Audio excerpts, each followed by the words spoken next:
driving in my car one day when I hear the newscaster say this: "There's a lot of weather in North Texas today."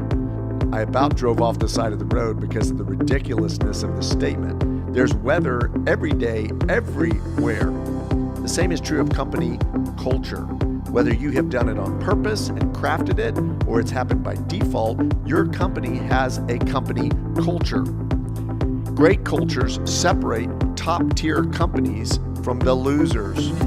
Great cultures are built, not inherited. Great cultures are easily identified.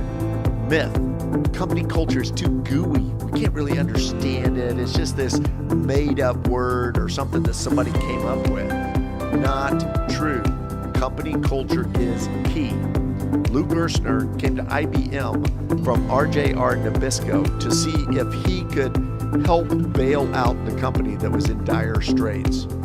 When Gerstner got to IBM, he made all kinds of changes, and here's what he said. Until I came to IBM, I probably would have told you that culture was just one among several important elements in any organization's makeup and success, along with vision, strategy, marketing, financials, and the like.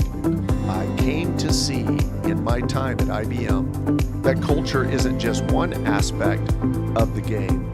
It is the game. In the end, an organization is nothing more than the collective capacity of its people to create value.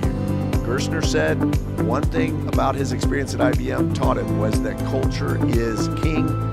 If you don't change the culture, you don't change the company. In fact, he wrote a whole book about it called Who Says Elephants Can't Dance?